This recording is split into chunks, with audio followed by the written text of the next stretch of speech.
Kita berdoa. Kami mengucap syukur atas pertolongan-Mu yang tetap menyertai hidup kami.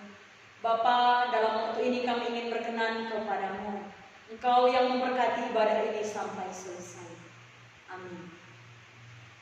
Shalom bagi kita semua yang terkasih di dalam Kristus. Bagaimana kabarnya hari ini?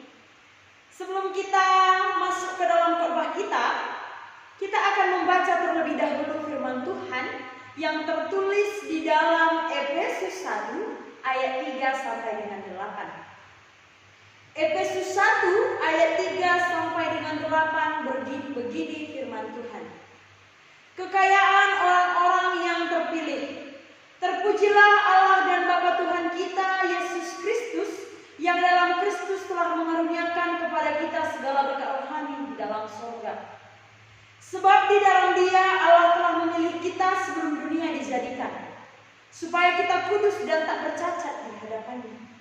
Dalam kasih Ia telah menentukan kita dari semula oleh Yesus Kristus untuk menjadi anak-anak-Nya, sesuai dengan kerelaan kehendak-Nya, supaya terpujilah kasih karunia-Nya yang mulia, yang dikaruniakannya kepada kita di dalam Dia yang dikasihinya. Sebab di dalam Dia dan oleh darah-Nya kita beroleh penebusan, yaitu pengampunan dosa, menurut kekayaan kasih karunia-Nya yang dilimpahkannya kepada kita dalam segala hikmat dan pengertian. Tema yang sampai pada hari ini ialah kasih tanpa batas, yang terambil dalam Efesus 1 ayat 3 sampai dengan 8. Nah, kasih tanpa batas kita ketahui jikalau kita berbicara mengenai kasih yang Tuhan berikan kepada manusia, tentu itu kasih yang tidak ada batasnya, tidak memiliki ruang. Nah, jadi yang menjadi penekanan pada saat ini, bagaimana sebenarnya kasih ini menurut pemuda?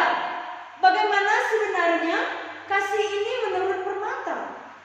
Nah, apakah ketika kita sudah dingawankan, ketika kita sudah naik CD, kita anggap itu suatu hal yang menjadikan kita sebagai anggota gereja saja dan tidak ikut ambil-ambil dalam pembaruan gereja? Nah, karena memang pada saat ini banyak sekali, sebagian besar bahkan pemuda tidak lagi memiliki kerinduan untuk ibadah kategorial gereja. Nah, banyak yang pemuda asik dengan dunianya sendiri daripada peribadahan PA Permata dan lain sebagainya. Banyak yang melakukan hal yang tidak diinginkan Tuhan. Contohnya, balapan liar, minum minuman keras, narkoba, berjudi, mencuri. Ini hal-hal yang membuat pemuda ataupun permata semakin jauh dengan Tuhan. Hubungan pribadi permata dengan Tuhan semakin terkikis. Inilah yang Tuhan tidak kehendaki di dalam hidup kita. Seperti tema kita tadi, kasih tanpa batas. Tuhan telah mengasihi kita tanpa batas, tanpa ruang, tanpa jarak, tanpa batasan. Nah, teman-teman permata, apa yang kita miliki saat ini itulah yang harus patut kita syukuri, karena itu merupakan pemberian yang datangnya daripada Tuhan. Nah, di dalam Efesus 1 ayat 3 dan sampai 8 ini pun kita diingatkan sebagai anggota kerajaan Allah yang kudus.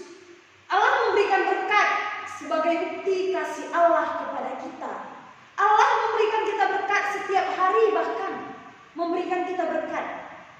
Ada beberapa poin yang harus kita ketahui memang di dalam Efesus 1 ayat 3 sampai 8 ini. Nah, apa saja itu? Yang pertama itu ialah memuliakan Tuhan. Sebagai pemuda ataupun permata yang sudah ditebus oleh Tuhan, sudah selayaknya memang kita memuliakan Tuhan dengan perbuatan kita yang baik dan menyenangkan hati Tuhan. Lalu, apalagi? Yang kedua, kekudusan sebagai anggota kerajaan Allah. Ketika kita ingin menjadi anggota kerajaan Allah, kita harus menjaga kekudusan.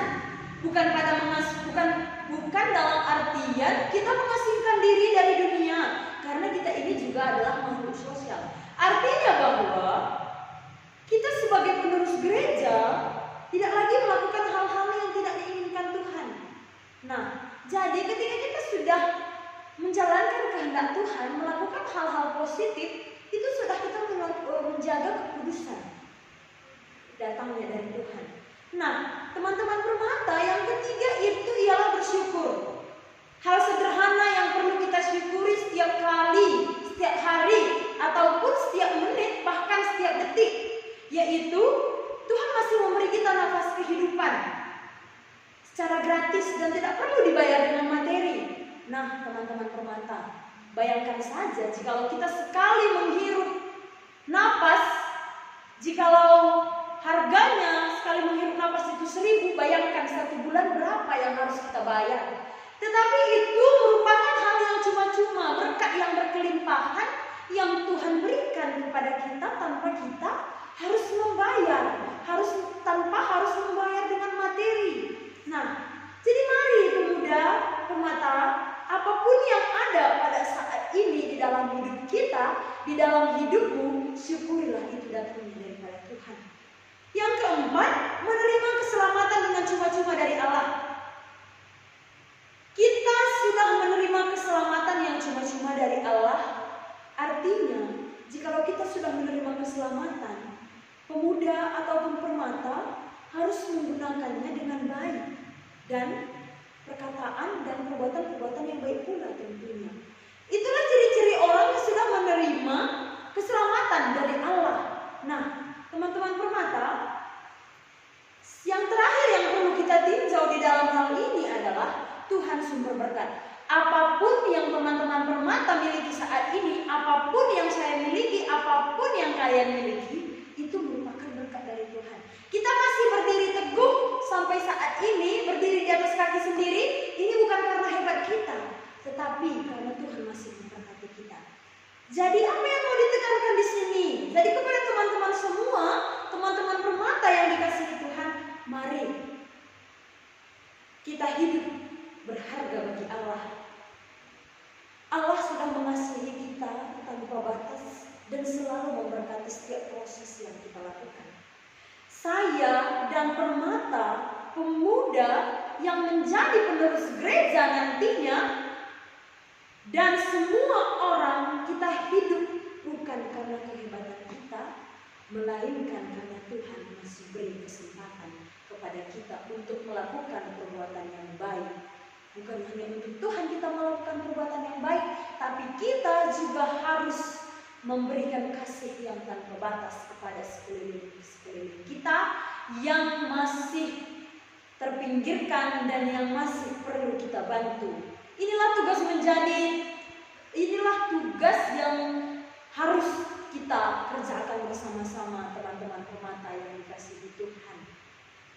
Jadi dalam hal ini juga teman-teman permata, kita juga harus menyadari kita ini berharga bagi Allah dan kita harus menyalurkan kasih yang tanpa batas kepada semua orang, tidak terkecuali itu. Inilah firman Tuhan yang sampai pada hari ini. Amin.